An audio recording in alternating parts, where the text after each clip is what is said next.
Lakas. Grabe, sobrang lakas guys. Isa pa. Lakas, grabe. What's up mga gala, welcome back sa aking channel guys. Sa ngayon guys, nandito tayo sa test drive natin ngayon guys, yung ating AMC Golf. So yung ano mga gala, ngayon lang tayo nag-upload about sa AMC Golf natin. So guys, ngayon guys, nag-install kami, pina-install ko to kanina yung AMC Golf namin. So pina-install ko yung ano, busina tsaka yung ilaw. So ngayon guys, pag ano natin, sabihin ko sa inyo kung magkano ang nagastos ko sa pagpa-install ng busina, ilaw, tsaka passing light. Yun lang naman guys ang pina-install ko. Nakalimutan ko yung isang ilaw na ipakabit eh. Kaya ito lang, yun lang muna guys ang i-ano natin, pina-install ko. So ito guys, pag iparinig ko sa inyo yung ano, yung busina natin na pina-install. Ang lakas, grabe. Grabe naman yan. Grabe guys, ang lakas, di ba? So yun guys, medyo maliwanag pa para makita nyo kung gaano kalakas ang ilaw. Hindi naman malaking ilaw, auxiliary lights lang. So pakita natin guys kung gaano kalakas siya, kung maliwanag ba talaga ang pina-install naming ilaw. So mamaya guys, pag nagdilim-dilim na, bali, tinitest drive ko pala yung AMC Golf dahil nabagong palito ng battery.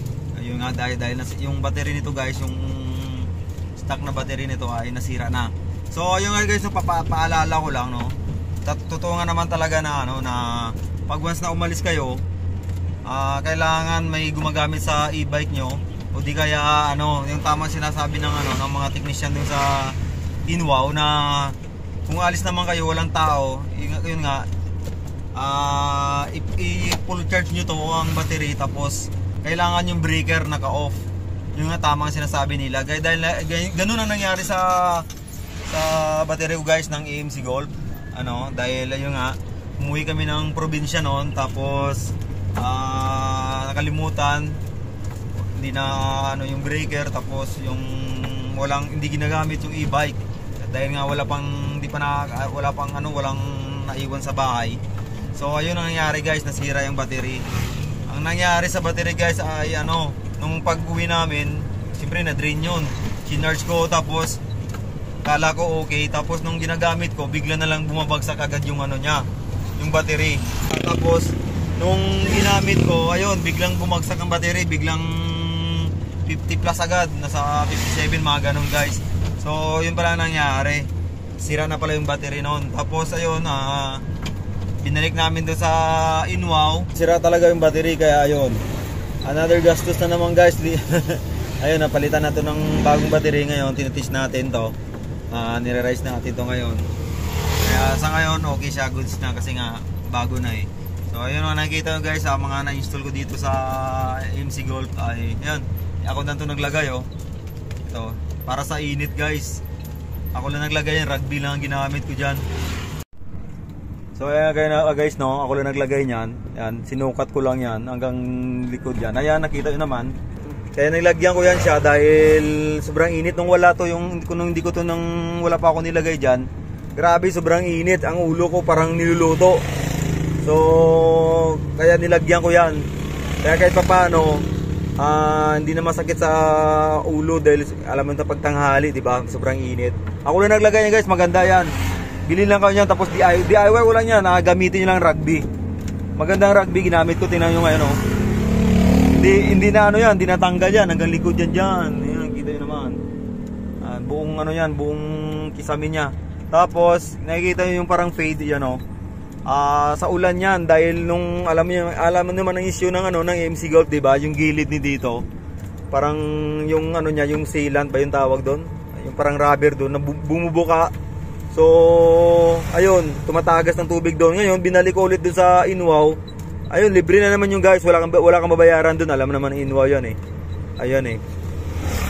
Ay wala akong binayaran diyan, nilagyan nila ulit. Ayun, wala na siyang tagas. Dati grabing tagas diyan, ayan kita niyo naman nag-iba yung kulay. Kaya lagay niyo kayo din guys, mabilis lang yung magkabit. Bili lang kayo ng ganyan Sukatin niyo muna, tapos bili kayo niyan. Saka ayan, nilagyan ko ng mga emoji.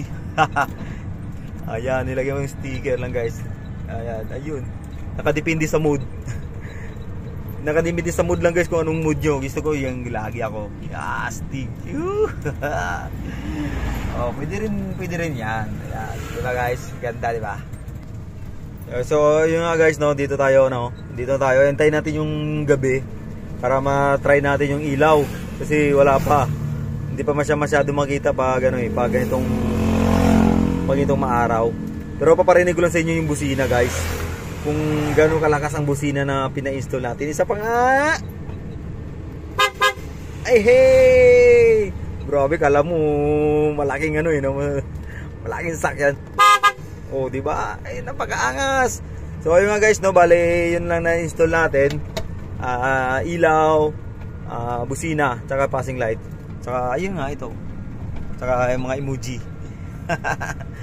So, dito tayo guys, so hintayin natin medyo maliwanag pa. Joyride muna ako lang mag-isa ngayon dito. Kaya subukan natin yung battery tsaka yung pina-install ko na ilaw. So yung nga masabi ko lang sa inyo guys alagaan natin yung e-bike natin dahil malaking tulong to sa pang-araw-araw. Kaya ngayon, titis natin battery. Sa ngayon okay naman yung battery. Ayan o, 64. Nasa 9 kilometers na yung takbo natin. Ayan, 9 kilometers. Try natin sa mga 15 kilometers. Alam niyo itong lugar dito guys, nakakaalam dyan. Comment naman kayo dyan, oh, comment. Diba? Astig. Yun lang guys, mamaya try natin yung ilaw sa pag medyo madilim-dilim na. So ay mga gala, no, bali dito na, gabi na, madilim na. So papakita ko sa inyo guys kung gaano kaliwanag yung pina-install kong ilaw. Okay?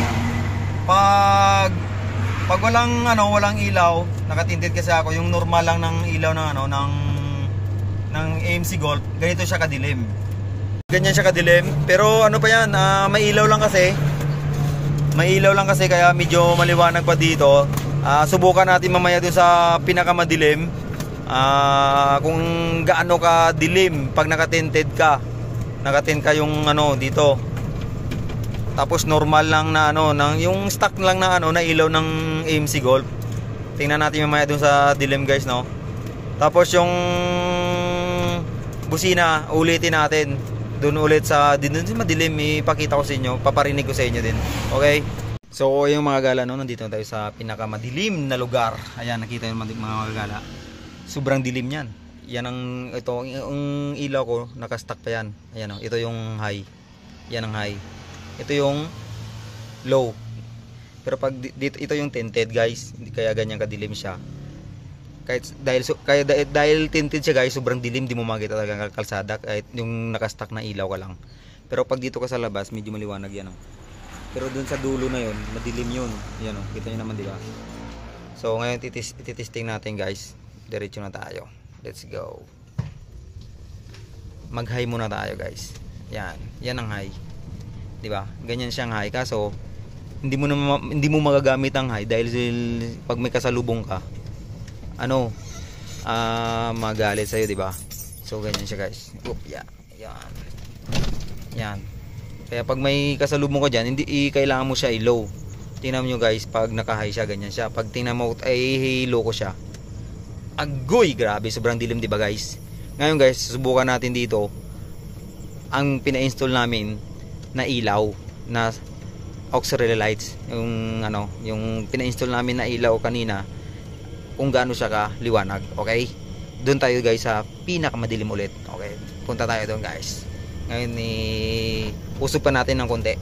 Ganito siya guys kadilim pag pag ilabas ko yung camera. Yan, ganyan siya kadilim, di ba ang dilim?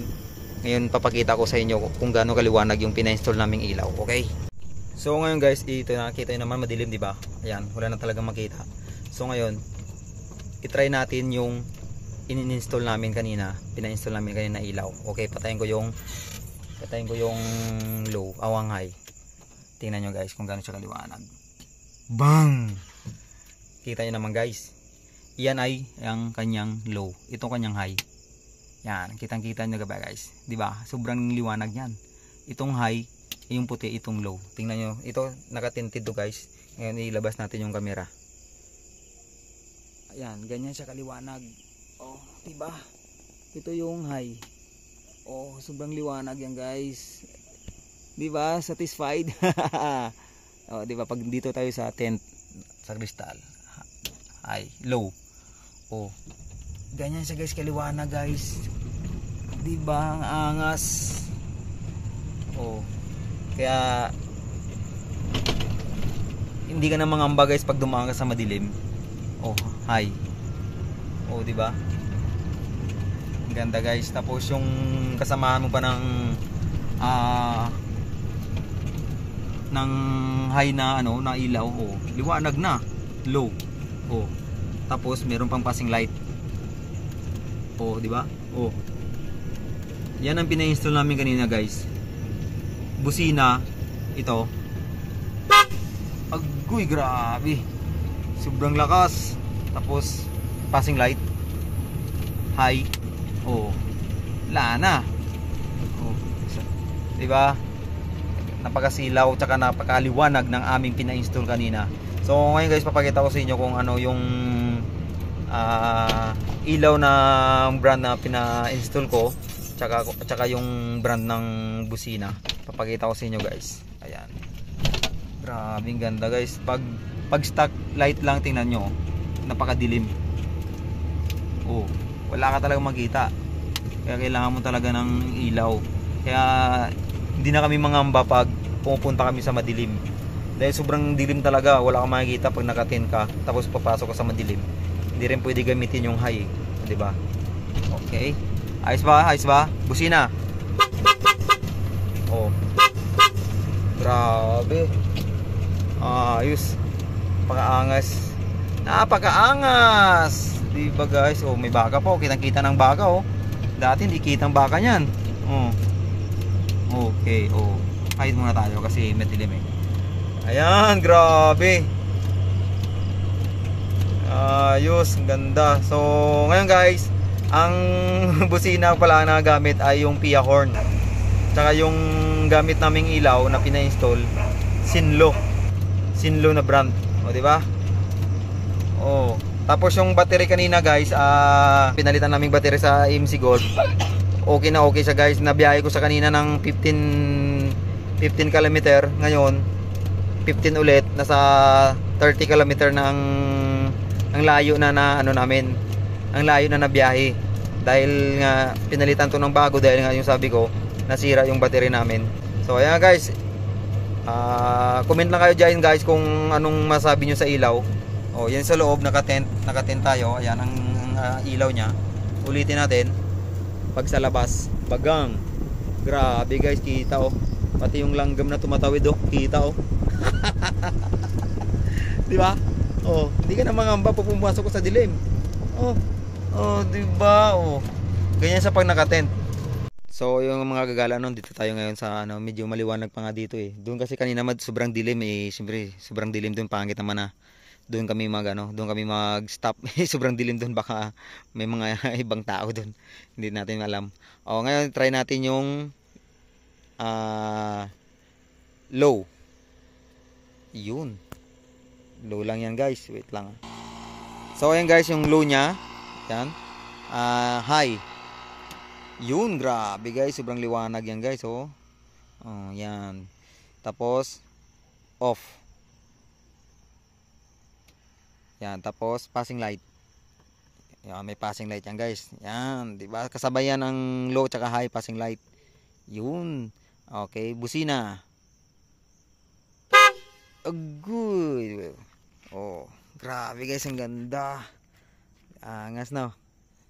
Grabe, okay. Off.